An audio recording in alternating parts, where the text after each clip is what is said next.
Halo anak-anak, apa kabar kalian semua? Assalamualaikum warahmatullahi wabarakatuh. Bagaimana semuanya? Semoga semua dalam kondisi sehat ya. Berjumpa kembali dengan Ibu. Kali ini kita akan membahas lanjutan dari pembelajaran kita kemarin ya. Udah, kita nggak perlu lama-lama deh. Kali ini kita akan membahas itu kok ada suara kursi ya. Kali ini kita akan membahas tema, masih di tema 6 di subtema 1 di PB 5. Oke, mari kita belajar.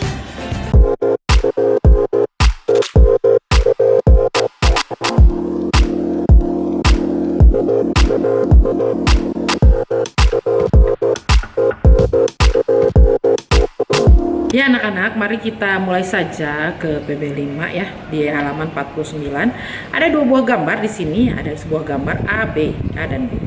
Kita langsung jawab pertanyaannya ya. Berdasarkan gambar di atas, jawablah beberapa pertanyaan berikut ya. Yang pertama, bagaimana ukuran kedua panci tersebut ya? Kalau menurut Ibu, ukuran kedua panci tersebut berbeda. Panci A memiliki ukuran yang lebih besar dibandingkan dengan panci B ya. Lalu yang kedua, manakah panci yang berisi air lebih banyak, A atau B? Panci A berisi air lebih banyak daripada panci B ya. Sudah jelas ya, sudah kelihatan di situ ya. Nomor 3, jika kedua panci berisi air itu dididihkan, panci manakah yang akan memerlukan waktu lebih lama untuk mendidihkan air di dalamnya? Kalau menurut Ibu, panci A akan memerlukan waktu lebih lama untuk mendidihkan air ya, karena di panci A itu airnya lebih banyak. Lalu, mengapa? Nomor 4, karena panci A memiliki air lebih banyak, sedangkan energi panas yang diberikan dari kompor pada panci A sama dengan energi panas yang diberikan dari kompor pada panci B yang memiliki air lebih sedikit ya, seperti itu ya. Lalu kita masuki pertanyaan yang kelima, itu yaitu bagaimana hubungan antara energi panas yang dibutuhkan untuk mendidihkan air dalam panci dengan suhu air di dalamnya? Air mendidih pada suhu 100 derajat Celcius ya. Kalau menurut Ibu sih, semakin besar energi panas yang digunakan untuk mendidihkan air di dalam panci, maka suhu air di dalamnya semakin tinggi, yang menyebabkan air tersebut cepat panas atau mendidih ya. Nomor 6, apakah kesimpulan yang kamu dapatkan dari kegiatan di atas ya? Kesimpulannya adalah pada peristiwa mendidihnya air menunjukkan kenaikan suhu pada air hingga mencapai 100 derajat Celcius. Hal ini menunjukkan bahwa kegiatan yang berbeda memerlukan energi panas yang berbeda.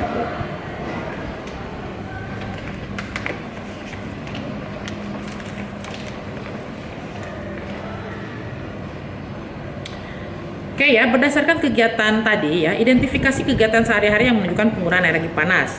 Di yang halaman 50 ada beberapa option ya, identifikasi kegiatan sehari-hari. Ibu foto screenshotnya di sini nih. Ini fotonya, silahkan kalian lihat. Ini menurut Ibu ya. Kalian bisa lihat aja langsung, Ibu tidak akan membahas lebih banyak ya. Kita langsung masuk di halaman 51. Di sini juga ada percakapan antara Siti dan Dayu, silahkan dibaca percakapannya. Lalu di sini ada wacana halaman 51, Ibu hanya akan membaca secara ringkas ya. Oke. Dengan judul perubahan akibat perubahan suhu. Perubahan akibat perubahan suhu. Suhu menunjukkan derajat panas benda. Semakin tinggi suhu suatu benda, semakin panas benda tersebut. Suhu menunjukkan energi yang dimiliki oleh suatu benda. Energi panas dapat mengubah benda. Beberapa benda akan mengalami pemuaian. Pemuaian panas adalah perubahan suatu benda yang dapat menjadi bertambah panjang, lebar, luas, atau berubah volumenya karena terkena kalor atau panas. Tetapi sebaliknya, benda dapat mengalami penyusutan. Penyusutan adalah perubahan suatu benda yang menjadi berkurangnya panjang, lebar, dan luas karena terkena suhu dingin. Pemuaian dan penyusutan bisa terjadi pada logam, udara, dan air. Berikut ini adalah beberapa contoh pemuaian dan penyusutan benda karena perubahan suhu dalam kehidupan sehari-hari. 1. Pemasangan kaca jendela. Ya, yang kedua, ban sepeda, motor atau mobil. Yang ketiga, kawat atau kabel listrik dan telepon. Yang keempat, pemuaian yang terjadi pada gelas kaca. Yang kelima, pemuaian pada sambungan rel kereta api. Dan yang keenam, penggunaan termometer. Nah, itu dia, Ibu tidak panjang-panjang ya. Kita langsung saja ke ayo menulis ya di halaman 53 ya. Bacalah kembali bacaan di atas dengan seksama, jelaskan apa yang kamu ketahui dari setiap paragraf dalam bacaan di atas ya. Kamu bisa membaca bacaan tersebut ya dengan cermat, ada di buku paket di halaman 51-52 ya. Apa yang kamu ketahui tentang isi sebuah paragraf merupakan gagasan utama pada paragraf tersebut. Gunakan tabel berikut ini untuk membantu. Ya, Ibu akan pandu ya. Pertama, judulnya sudah jelas ya, perubahan akibat perubahan suhu ya. Lalu apa yang kamu ketahui tentang paragraf-paragraf di atas nih? Satu, energi panas dapat mengubah benda. Benda akan memuai jika dipanaskan dan akan menyusut jika didinginkan. Yang kedua, contoh pemuaian dan penyusutan benda karena perubahan suhu dalam kehidupan sehari-hari. Yang ketiga, ukuran bingkai jendela yang sedikit lebih lebar dari ukuran sebenarnya untuk memberikan ruang pemuaian. Yang paragraf keempat, udara di dalam ban dapat memuai karena panas.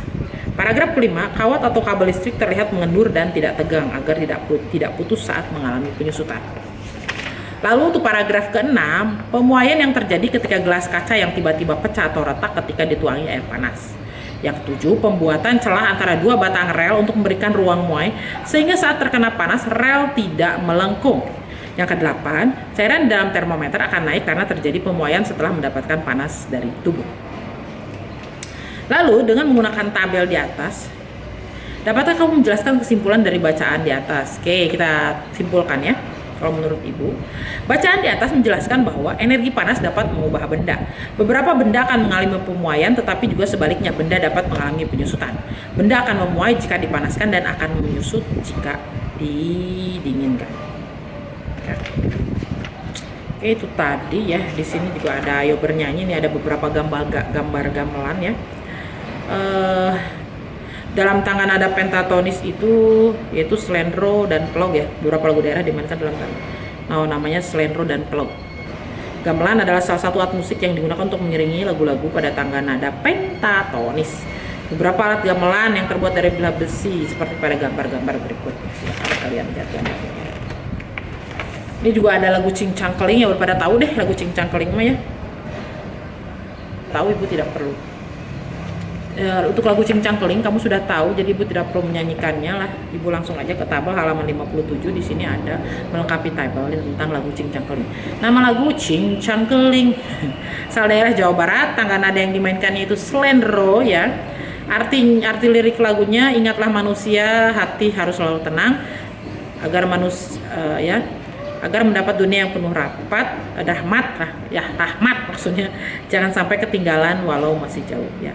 Kesan yang didapatkan pada saat mendengar lagu ini itu bersemangat dan gembira. Anak-anak, untuk video kali ini cukup sekian. Semoga video ini bisa membantu kalian dalam pembelajaran. Tetap semangat, jaga kesehatan, selalu gunakan masker dan cuci tangan. Oke, yang belum subscribe jangan lupa subscribe. Yang sudah subscribe Ibu ucapkan terima kasih. Semoga dukungan kalian bisa tetap membuat Ibu lebih banyak berkarya lagi. See you on the next vlog. Bye. Wassalamualaikum.